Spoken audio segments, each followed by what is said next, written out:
नमस्कार दोस्तों। आज मैं आपको एक ऐसी मज़ेदार वेब सीरीज़ एक्सप्लेन करने वाला हूं जो डर, मिस्ट्री और रोमांच से भरा हुआ है। दोस्तों, आपसे एक रिक्वेस्ट है कि इसको आप लास्ट तक देखना, तभी जाके कुछ समझ में आने वाला है। यह कहानी एक ऐसी लेडी की है जो 30 साल बाद अपने पुराने घर लौटती है ताकि अपने लाइफ में चल रहे झमेलों से दूर आकर शांति से गुजर बसर कर सके। लेकिन यहाँ आने के बाद उसके साथ अजीबोगरीब घटनाएं घटने लगती हैं। कहानी के स्टार्टिंग में हम वरी और उसकी बेटी मिन को देखते हैं जो कि फंगा जा रहे हैं। फंगा में वरी के माँ का घर है, उसका बचपन वहीं पर गुजरा है। मिन से बात करते करते वह एक खेल शुरू करती है जिसमें 10 की गिनती पर मिन को छुपना था। 1 से 10 तक गिनते गिनते वह पेट्रोल पंप पर पहुंच गई। 10 की गिनती पूरे होते ही मिन छिप चुकी थी, पर वरी अपने बेटी को लोगों से छिपा क्यों रही है। खैर, जो भी हो, सफ़र काफ़ी लंबा था, इसलिए उसने गाड़ी की टंकी फुल करवा ली है। साथ ही रास्ते में कुछ खाने पीने के लिए भी चाहिए था। मिन को गाड़ी में ही छोड़कर खाने पीने का सामान खरीदने पहुंची, जहां पर हम नोटिस करते हैं कि वह कैमरे में आने से बच रही थी। उसके चेहरे का मेकअप भी बिगड़ा हुआ था। सामान वगैरह लेकर जब वह वापस लौटी तो माइन गाड़ी के पिछले सीट से गायब हो चुकी थी। भाई साहब, उसका पूरा दिमाग हैंग हो गया है। वह घबरा उठी, तभी मिन ने उसे चौंका दिया। इसके बाद यह पुनः सफ़र स्टार्ट किए। इस दरमियान वरी के मोबाइल पर 2-3 दफ़ा किसी का फ़ोन कॉल भी आया, मगर उसने कॉल रिसीव नहीं किया। निरंतर 3-4 घंटे यूं ही गाड़ी चलने के बाद उसे झपकियां आने लगी, जिसके चलते यह ट्रक से टकराने से बाल बाल बची। वरी ने रिस्क लेना सही नहीं समझा और गाड़ी साइड में लगाकर वहीं पर सो गई। सुबह एक पुलिस वाले ने उनको जगाया और बताया कि यह इलाका सही नहीं है। वह तो उनकी किस्मत अच्छी है कि जो लुटेरों की नज़रों में नहीं आई, वरना अनर्थ हो जाता। पुलिस वाले की बात मान वो निकल तो चली, लेकिन उसका पूरा ध्यान उस पुलिस वाले के ऊपर ही था, जिससे यह साफ पता चल रहा था कि वरी ने जरूर कुछ कांड किया है, तभी वह रातों रात घर छोड़कर भाग रही है। थोड़ी देर में वह अपने माँ के घर पहुंच गई। घर के नेम प्लेट पर लिखा था जरुगना हाउस 1932, यानी यह एक आलीशान घर 1932 में बना था।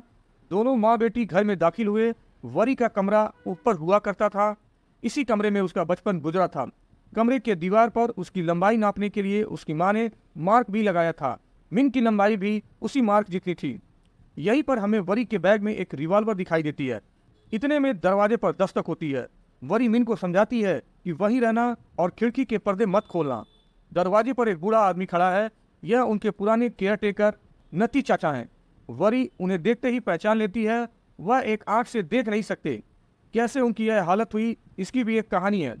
30 साल पहले वे इसी घर में नौकर के रूप में काम किया करते थे। नती चाचा वरी के मंगाए सभी सामानों के साथ आए हैं, यहाँ तक कि उन्होंने नए मोबाइल में सिम भी डलवा लिया है। उन्होंने कहा कि जरूरत पड़ने पर उनका घर पास ही है। फिर उनकी नज़र खिड़की पर पड़ी, जिसके पर्दे खुले हुए थे। चाचा को विदा करने के बाद वरी मिन के पास जाकर पूछती है कि उसने पर्दा क्यों खोला। मिन ने कहा कि उसने पर्दे नहीं खोले थे, वह तब से ही वहीं बैठी थी। वरी को पहले तो लगा कि मिन झूठ बोल रही है, लेकिन मिन सच कह रही थी। वरी अपने साथ ढेर सारे नोट भी लाई थी, जिसे उसने बिस्तर के नीचे रख दिया। खुद को शीशे में निहारते समय उसे अचानक अपने कंधे पर किसी का हाथ महसूस हुआ, जो पल भर में गायब हो गया। रात में जब वरी ने टीवी चालू किया तो टीवी के शीशे में मिन को एक साया दिखता है, जो अचानक गायब हो जाता है। मौसम भी खराब होने लगता है। बिजली की कड़क के साथ तेज बारिश शुरू हो जाती है। वरी फौरन जाकर खिड़कियां बंद करती है। इसी दौरान मिन उस कमरे पर नजर डालती है जो ताले में बंद है। मिन अपनी माँ से पूछती है कि उस कमरे में क्या है, लेकिन वरी भी इस बारे में नहीं जानती, क्योंकि उसकी माँ ने उसे कभी वहां जाने नहीं दिया था। रात का खाना खाने के दौरान लाइट बार बार आने जाने लगती है। अचानक मिन को अपनी माँ के पीछे किसी का साया दिखाई देता है। वरी पीछे मुड़ती है, लेकिन वहां कोई नहीं होता। फिर से वही आत्मा दिखाई देती है, जिसे देखकर मिन चीख पड़ती है। वरी को समझ नहीं आता कि मिन ऐसा अजीब व्यवहार क्यों कर रही है। शायद अंधेरे की वजह से वह डर रही है। उसे सांत्वना देने के लिए वरी उसे अपने साथ जनरेटर चालू करने ले जाती है। जनरेटर काफ़ी विशाल है और वरी को यह अजीब लगता है कि एक घर के लिए इतना बड़ा जनरेटर क्यों चाहिए। खैर, जनरेटर सालों बाद भी एक बार में चालू हो जाता है और घर में बिजली की समस्या हल हो जाती है। लेकिन यह तो उनके संघर्षों की शुरुआत मात्र थी। अगले दिन वरी को एक और अजीब अनुभव होता है। वह मिन के साथ लुक्का छिपी खेल रही होती है। 20 तक गिनने के बाद वह जाकर बिस्तर के नीचे छुप जाती है। मिन उसे ढूंढते ढूंढते अंदर आती है और फिर तुरंत बाहर चली जाती है। कुछ सेकंड बाद वरी बाहर आकर देखती है कि मिन ने मास्क पहना हुआ है। वरी उसे ढूंढना छोड़कर ड्राइंग बनाने में लग जाती है। तभी मिन उसे ढूंढती है। पर क्या वरी ने जिस मास्क पहने मिन को देखा था वह सच था या उसका वहम? यह कमरा वरी की माँ का स्टडी रूम हुआ करता था, जहाँ बचपन में वरी बैठकर अक्सर ड्राइंग बनाया करती थी। यह कहानी धीरे धीरे और भी रहस्यमयी होती जा रही है। वैसे बता दें कि मिन की नानी का निधन तो उसके जन्म से पहले ही हो गया था। रात में जैसे ही लाइट चली जाती है, मिन को फिर से उस आत्मा का एहसास होता है और वह इतनी भयभीत हो जाती है कि वह इस घर में एक पल भी रुकना नहीं चाहती। उसकी माँ वरी उसे समझाती है कि यही अब उनका घर है और वे अपने डैड के घर वापस नहीं जा सकते। सुबह उठते ही वरी को फिर से वह मास्क पहनी हुई लड़की दिखाई देती है। वरी उससे पूछने की कोशिश करती है क्योंकि उसे लगता है कि शायद यह लड़की आसपास ही रहती है और किसी तरह घर में आ गई है।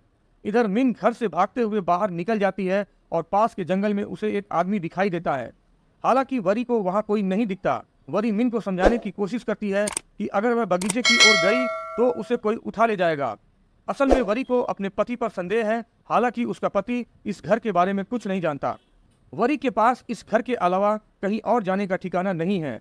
भले ही मिन इस घर में रहने से डरती है, लेकिन उनके पास और कोई विकल्प नहीं है। दरअसल वरी ने अपने पति वीर पर गोली चलाई थी जब वह उसे मारने पीटने लगा था। यही सोचते सोचते उसकी आंख लग जाती है। रात के करीब 3 बजे वरी की नींद खुलती है और वह देखती है मास्क पहनी वही लड़की उसके सामने खड़ी है। वरी को लगता है कि यह मिन है, लेकिन तभी ऊपर से मिन की चीखने की आवाज आती है। वरी फौरन भागकर मिन के कमरे में जाती है और देखती है कि मिन का बिस्तर हवा में लहरा रहा है। अचानक दरवाजा बंद हो जाता है और वरी लाख कोशिश करती है, लेकिन दरवाजा नहीं खुलता। मिन डर कर अलमारी में छिप जाती है। जब वरी आखिरकार कमरे में दाखिल होती है तो बिस्तर धड़ाम से नीचे गिर जाता है। मिन को कहीं न पाकर वरी पूरे घर की तलाश सी लेती है। फिर टॉर्च लेकर जंगल में भी उसे खोजती है, लेकिन उसका कोई पता नहीं चलता। आखिरकार उसे पुलिस को बुलाना पड़ता है। पुलिस से इंस्पेक्टर बलूच मामले में जांच करने आती हैं। वे घर में कुछ असामान्य चीजें नोटिस करती हैं।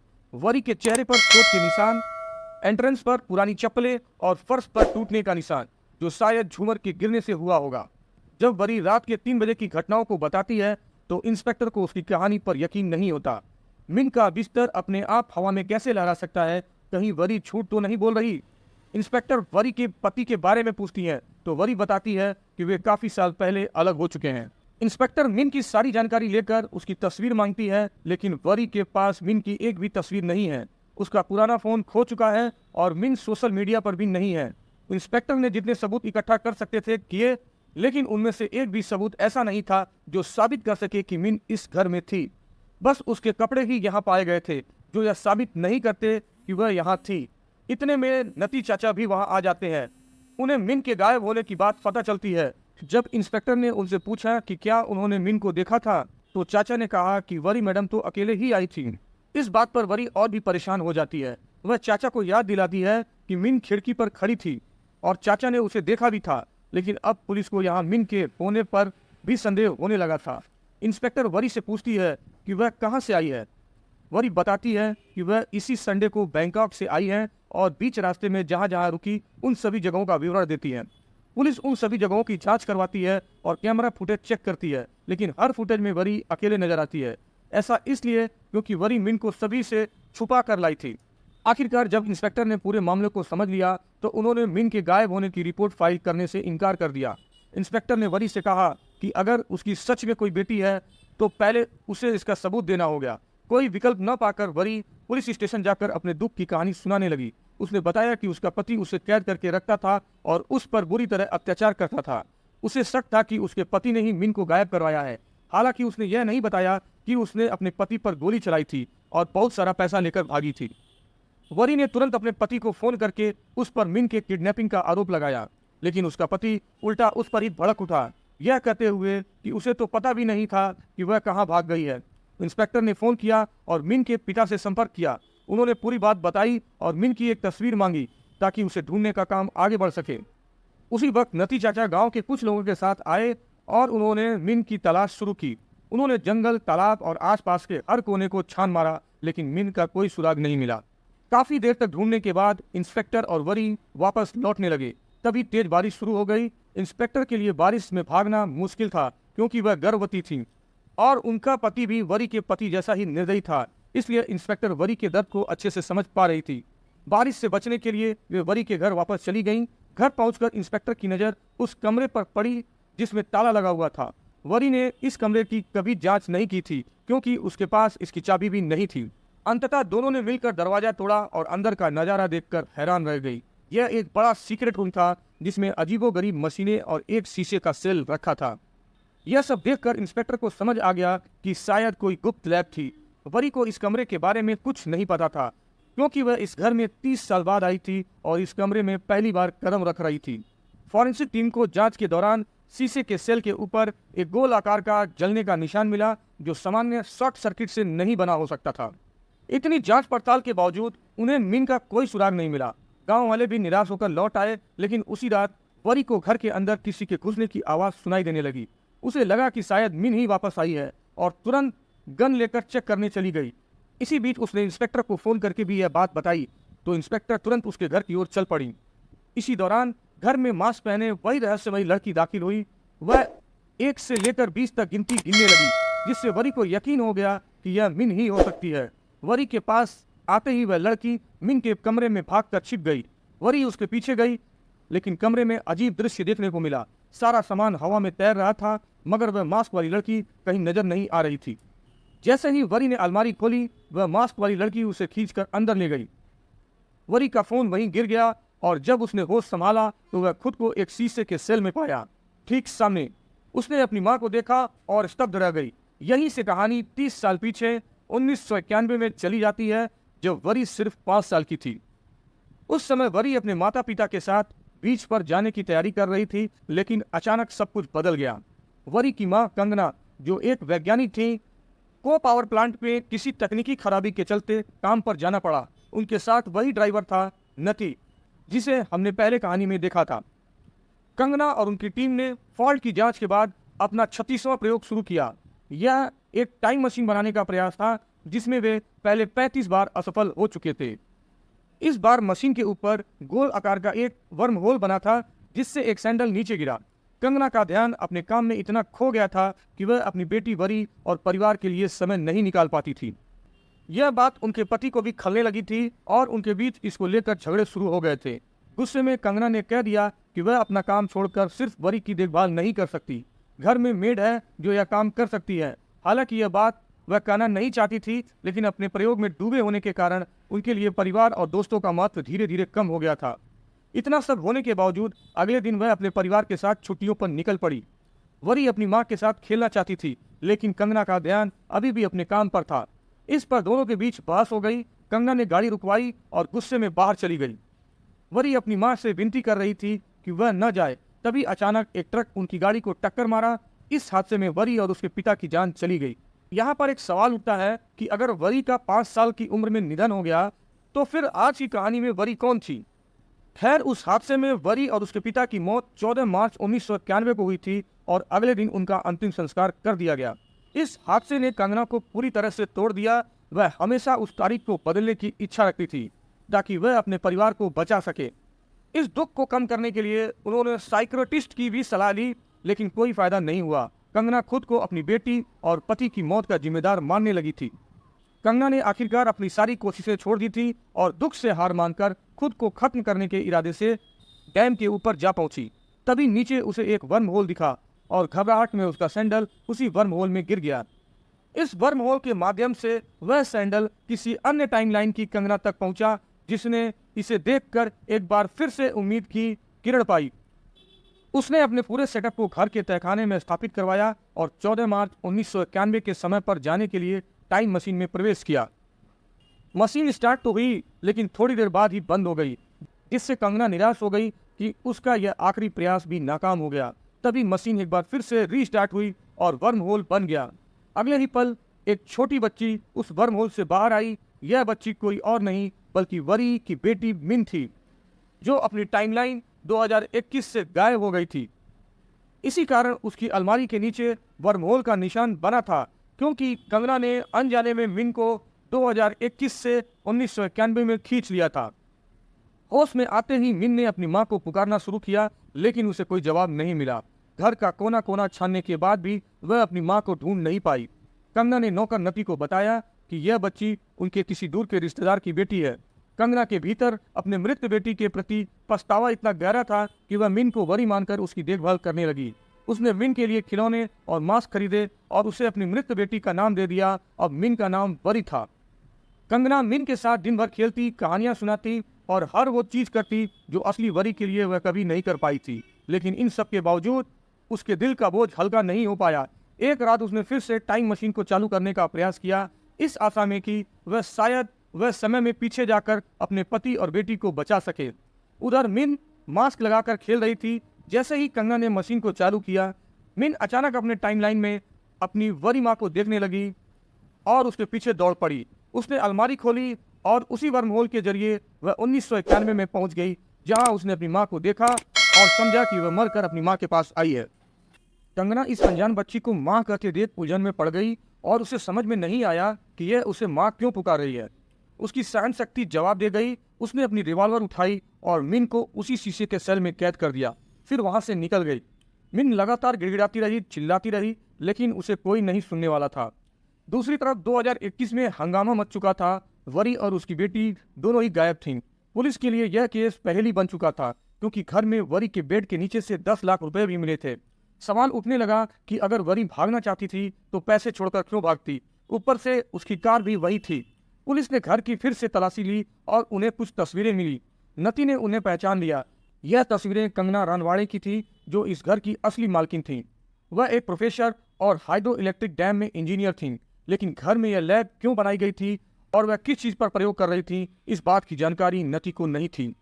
पुलिस के सवालों के जवाब में नती ने बताया कि कंगना मैडम करीब 30 साल पहले इस घर को छोड़कर चली गई थी और तब से यह घर बंद पड़ा था। उधर कंगना कैद की गई उस लड़की के पास खाना लेकर आई और उससे पूछने लगी कि वह कौन है और कहां से आई है।